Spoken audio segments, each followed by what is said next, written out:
Hey everyone, welcome back to my channel. Sorry I have been a little bit absent. I have been recovering from a nasty chest infection. So today I am doing a little demo for you. So I asked a question in my group Nail Tech Safety Net, and we did a poll to see what people would like to see, and a lot of people put like shaping and apex placement and stuff like that. So I thought I would get out the flexi finger and do excuse me, a little demo for you.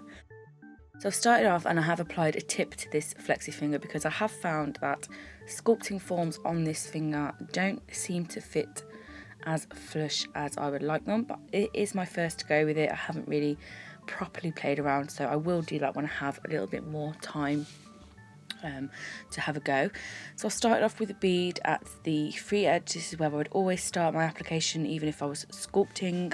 It's just the way I like to do it, especially with nails this length. I'm using CJP Cherry Blossom and their ultra adhesive monomer. I've also left my bead pickup in shot as well, because a lot of people ask, you know, how I pick up beads and things like that. So it's always good to leave that in, especially for people who are new to CJP who want to get the ratio right. I think a lot of people overthink the ratio, but that's for another video. So the second bead that I've applied there, I'm always making sure that you're blending it into the natural nail plate so there's no harsh lines or shadows. And then I was also showing you how you want to keep any product away from those sidewalls. So just use your brush if you have, just to pull it kind of away, making sure that you're not touching any of the surrounding skin. The cuticle bead, I'm picking up a large bead and I'm placing it at that cuticle area. I'm using the tip of my brush to push it into that cuticle area, and then the body of my brush to kind of maneuver it away from any skin, and then to blend it down into that existing product. A lot of people make the mistakes of using really small beads to get it flush, and I do find you do need a nice larger bead to get that nice, and just so you're getting that thickness and you can file it nice and flush to that nail then. And then you're not having any like brittle product or anything like that. So I was just showing you a side view there, and I was showing you that it just needs slightly more apex. So I'm just applying that product there at that apex area. Apex area is usually where you like the join after your nail bed, which is where you're usually likely to snap it. So the upper arch is the arch now that we are building, so it'd be where the nail starts to rise. That's your upper arch. You want that nice and high, especially on long nails. And then you want it to taper down into a nice slender nail, making sure your acrylic's nice and smooth, and that you're getting that strength and structure there. So I will show you a side view in a minute so you can see clearly what I mean. And I do show you a lot of side views as well when we're filing this into shape. So there you can see the side view. That is your cuticle area, there is your upper arch, and then we're going down to your apex area. Then we're tapering that off to a nice thin free edge. Excuse me. And then whilst we're waiting for that to set, we're going to take our pinching tool and we are going to pinch this nail. So you're waiting for that acrylic nail to go warm to the touch and that it's not sticky.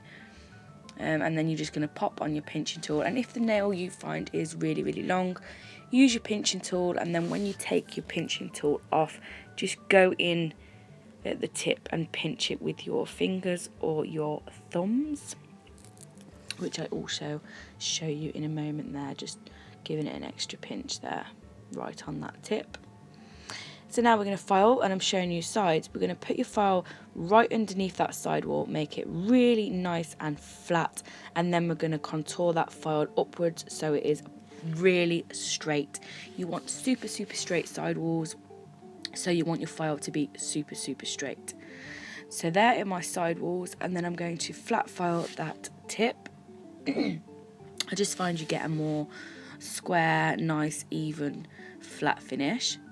So there you can see the shapes looking good from our side walls, and then I'm just going to pop that nail around. So this would be the client's view, and then I will reshape again. So now you can see it's looking good. We're going to take the bulk and contour this nail. So there our side walls are nice and straight. And then we're going to contour the rest of the nail. So we're going to go up one side and we're going to contour that nail inwards to the centre.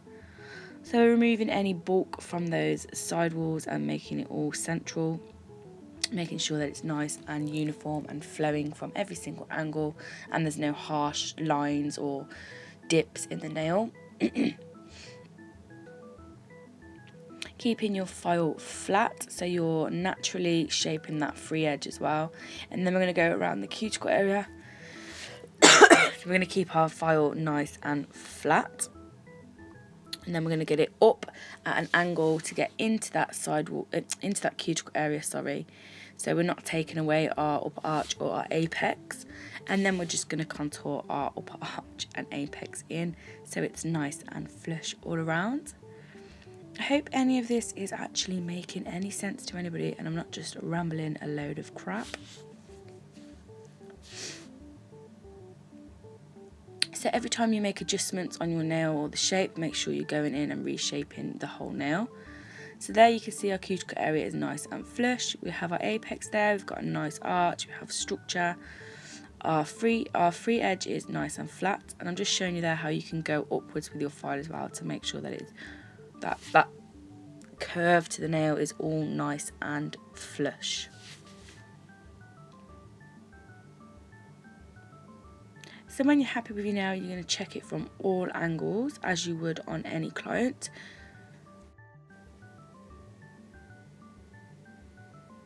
So remove your dust and then just check that nail. So we're going to look from the client's view,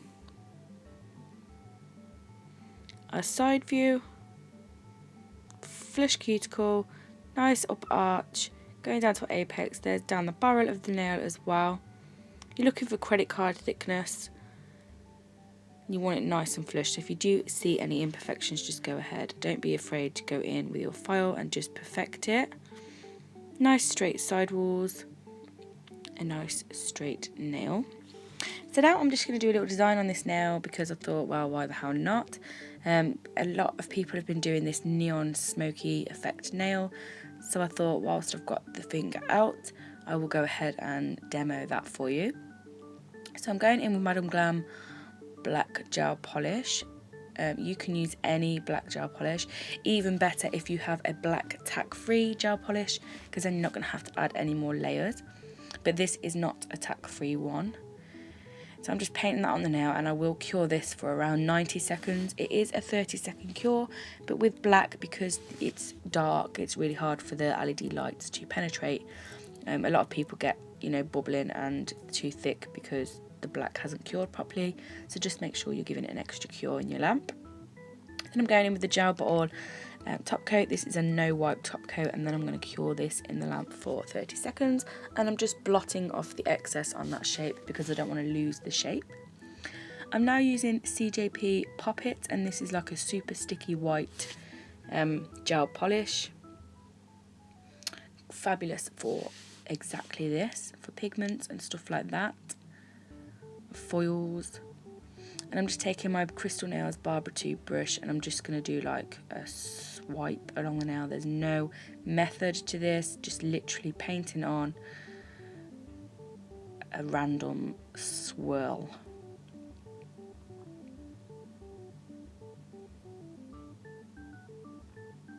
And then when I'm happy with that, I'm going to go in with an old brush and some acetone, and I'm just going to gently blot that around and disperse that gel. Again, there is no method to this. You just make sure you, when you dip in your acetone, just dip it onto your paper towel so you're not flooding the nail completely. And just, you can see the look that you're going for. It does look nice and smoky, and just keep adding more and nudging the brush more where you feel.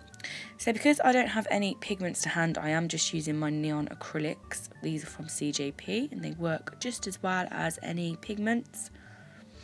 And I'm taking a pigment brush from the Glitter Fairy, and I'm just going to blot that into that tacky layer. This is now cured, my ad. I cured the white after I was happy with the smoke effect, and then when it comes out the lamp, I'm going to stick these pigments into the inhibition layer of that CJP. And then I'm just blotting that in. When I'm happy with that, I'm just going to dust off the excess, and there you have your smoky effect. so effective. Ignore the pigment sticking onto my plastic finger. It's because it's rubber, it just completely stuck, but that wouldn't do that to a client. So I've just removed as much as I could, and then you're going to go ahead and you're going to top coat this again. Try and keep it thin, but also try and float it over that pigment, because you don't want to pull it and drag it off as you're applying your top coat.